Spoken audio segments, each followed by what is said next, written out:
Assalamualaikum warahmatullahi wabarakatuh. Bismillahirrahmanirrahim. Alhamdulillah wa syukurillah ala ni'matillah. La haula wa la quwata illa billah. Alhamdulillah anak-anakku semuanya yang dirahmati Allah. Hari ini kita berjumpa kembali dalam pembelajaran daring Pendidikan Agama Islam dan Budi Pekerti kelas 10 OTKP. Yang mana pada hari ini anak-anakku, kalian adalah anak-anak yang senantiasa dapat melaksanakan kegiatan ini dengan baik, dan mudah-mudahan hari ini tetap semangat untuk kegiatan pembelajaran daring. Mari kita mulai pembelajaran ini dengan bacaan suratul Fatihah. Semoga kita semuanya mendapat ilmu yang barokah, manfaat buddin wa dunya ila dunya niyatin sholihah. Al-Fatihah. A'udzubillahi minasyaitonir rajim. Bismillahirrahmanirrahim. Alamin arrahmanirrahim maliki yaumiddin. Iyyaka na'budu wa iyyaka nasta'in ihdinas siratal mustaqim. Siratal ladzina an'amta 'alaihim ghairil maghdubi 'alaihim waladdallin. Anak semuanya, materi ini adalah lanjutan dari materi kemarin pada minggu kemarin, yakni tentang berias, adab menerima dan bertamu. Maka dari itu, apa yang Bapak jelaskan pada pertemuan kemarin adalah menjadi harapan kita semuanya. Mari kita mulai dengan materi selanjutnya, yakni adab bertamu dan menerima tamu. Bertamu adalah salah satu cara untuk menyambung tali persahabatan yang dianjurkan oleh Islam. Islam memberi kebebasan untuk umatnya dalam bertamu. Tata krama di dalam bertamu harus tetap dijaga agar tujuan bertamu itu dapat tercapai. Apabila tata krama ini dilanggar, maka tujuan bertamu justru akan menjadikan tidak baik. Oleh karena itu, anakku, dalam bertamu, agar tidak terjadi hubungan yang renggang antar persaudaraan, Islam telah memberikan suatu bimbingan dalam bertamu, yaitu jangan bertamu pada 3 waktu aurat. Artinya adalah 3 waktu tersebut, yaitu sehabis zuhur, sesudah isya, dan sebelum subuh. Di antara 3 waktu ini diusahakan tidak bertamu pada seseorang, karena waktu-waktu tersebut sehabis zuhur, sehabis isya, atau sebelum subuh adalah merupakan kegiatan yang sering dilakukan oleh tuan rumah. Adapun tata krama dalam bertamu antara lain punya maksud baik yang diridhai oleh Allah Subhanahu wa Ta'ala. 2. Menggunakan pakaian yang dapat menutup aurat, sopan, dan berpenampilan yang islami. 3. Memperhatikan keadaan orang yang dikunjungi. Diusahakan tuan rumahnya dalam keadaan senggang atau lengah, tidak ada suatu kegiatan atau urusan penting. Yang keempat, hendaknya bersikap dan bertutur kata yang sopan, sehingga orang yang dikunjungi merasa senang.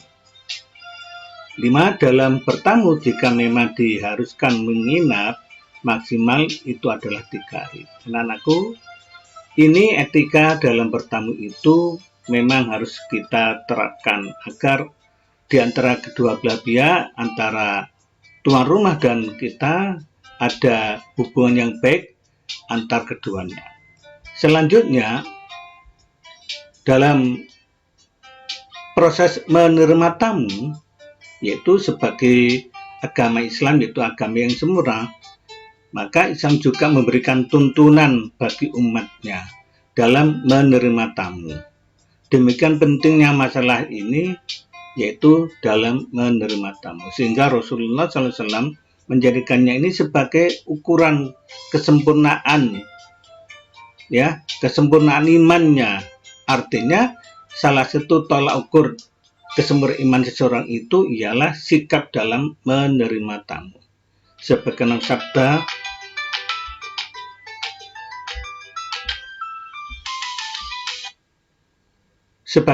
Nabi Muhammad SAW, Man kana yu'minu billahi wal yawmil akhir falyakrim dhaifahu. Barang siapa yang beriman kepada Allah dan hari akhir, maka hendaklah memuliakan tamunya. Hadis riwayat Bukhari dan Muslim. Hal ini perlu kita perhatikan. Kalau menerima tamu, tentunya ada etika tata krama. Bagaimana dalam proses menerima tamu? Ini yang pertama adalah tuan rumah hendaknya berpakaian sopan dan menutup aurat. Menyambut tamu datang tentunya harus pakaiannya sopan.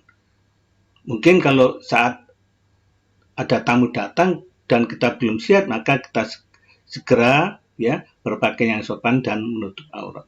Yang kedua, menerima tamu hendaknya dengan sikap serta perilaku yang baik, dengan wajah berseri dan tutur kata yang sopan.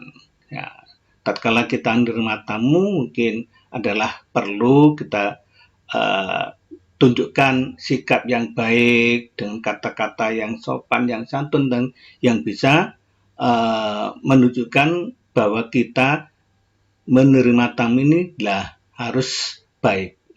Yang ketiga, tamu hendaknya dijamu paling tidak dengan minuman atau makanan ringan.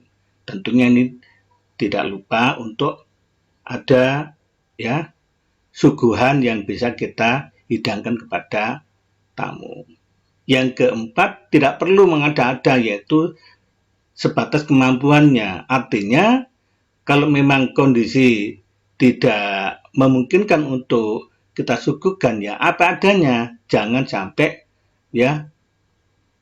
cari sana ke sini dengan usaha untuk bisa menyenangkan tamunya. Tapi hal ini perlu kita batasi semampunya kalau ada tamu yang datang ke rumah kita untuk kita hormati. Yang kelima, lama waktunya kewajiban memuliakan tamu itu adalah 3 hari. Selebihnya adalah sedekah baginya. Artinya, batasan waktu kita wajib menghormati memuliakan tamu itu adalah 3 hari. Kalau tamu tersebut nginep lebih dari 3 hari, maka selebihnya adalah sedekah. Dan ini adalah sunnah. Kalau sebelum 3 hari, maka itulah wajib bagi seorang tuan rumah. Yang ke-6, antarkan sampai ke pintu halaman jika tamu pulang. Yaitu harus segera kita dampingi terus sampai tamu tersebut pulang. Nanti semuanya, kiraan inilah yang bisa kita lanjut pada adab menerima tamu dan bertamu, yang mana ini adalah pelajaran bagi kita ketika nanti kita mendapatkan seorang tamu di rumah kita, tentu dengan tata cara yang sudah Bapak sampaikan tersebut. Berikut terakhir adalah tugas bagaimana mensyukuri nikmat Allah yang berupa pakaian. Yang kedua, sebutkan fungsi pakaian menurut agama Islam. Yang ketiga, jelaskan sopan santun dalam bertamu dan menerima tamu. Yang keempat, tulislah dalil Al-Quran tentang fungsi pakaian. Yang kelima, jelaskan adab berpakaian ketika sholat resepsi, menghadiri resepsi dan acara resmi. Berikut adalah soal latihan. Anak-anak diperhatikan soal pilihan ganda ini.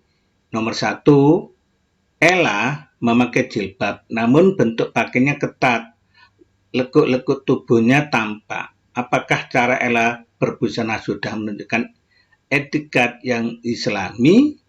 A. Sudah, sebab sudah memakai kerudung. B. Sudah, sebab sudah menutup aurat. C. Sudah, sebab disesuaikan dengan tren modern. D. Belum, sebab menonjolkan bentuk tubuhnya. E. Belum, sebab badannya seksi. Yang kedua, Prinsip berpakaian menurut Islamku yaitu A. Yang wah, B. Sesuai dengan mode, C. Menarik perhatian, D. Terjangkau harganya, E. Sederhana dan menutup aurat. 3. Rina memakai jilbab dengan rok yang transparan. Cara Rina berbusana menunjukkan A. Jilbab yang mengikuti mode, B.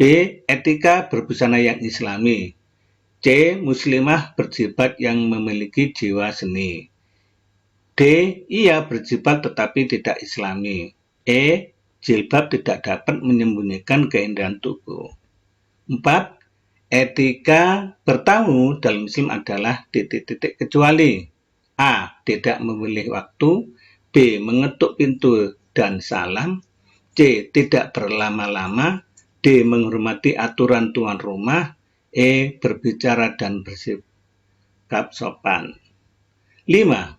Fungsi yang paling mendasar dari pakaian adalah sebagai A. Penutup aurat, B. Perhiasan, C. Pakaian takwa, D. Penunjuk identitas, E. Pelindung. 6. Dari kampung Mr. Fulan pergi menyeberangi lautan untuk melamar kekasih yang dicintainya. Dalam kaitannya dengan bepergian secara islami, Mr. Fulan termasuk bepergian untuk tujuan A. Keagamaan, B. Keselamatan, C. Kemaslahatan dunia, D. Turisme, E. Perwakilan. 7. Nabi Musa pergi ke negeri Madian meninggalkan istana Fir'aun, termasuk jenis bepergian A. Untuk keselamatan, B. Turisme, C. Duta, D. Kemaslahatan dunia, E. Keagamaan. 8. Dalam Islam, etika menerima tamu menempati kedudukan yang sangat penting. Hal ini terlihat dari hadis yang mengaitkan masalah menerima tamu dengan A. Keimanan, B. Ibadah, C. Akhlak, D. Ukhuwah Islamiyah, E. Muamalah. 9. Termasuk etika bertamu dalam Islam. A. 3 kali mengetuk pintu tidak ada jawaban, arman pun masuk. B. Yakin rumah itu tidak ada penghuninya. Dika dan Amir pun masuk. C. Jainab berkunjung ke rumah Fatimah pada jam bertamu. D. Amin meminta izin pulang setelah keperluannya di rumah Ammar selesai. E. 3 kali mengucapkan salam tidak dijawab, Fitri tidak pulang. 10. Bi'sal qaumi qaumul la yanziluna doib, yaitu menurut hadis di atas, sejelek-jelek bangsa adalah yang tidak mau menghargai A. Umat Islam, B. Leluhurnya, C. Tamunya, D. Tetangganya, E. Kesejahteraan warga. Baik, demikianlah anak-anakku. Ya, sampai di sini dulu materi berhias, menerima tamu dan bertamu untuk PI kelas 10 di semester 1 ini. Semoga kita semuanya dirahmati oleh Allah Subhanahu wa taala. Amin amin ya rabbal alamin. Ya, saya kira di sinilah untuk pertemuan ini. Sampai jumpa pada materi berikutnya.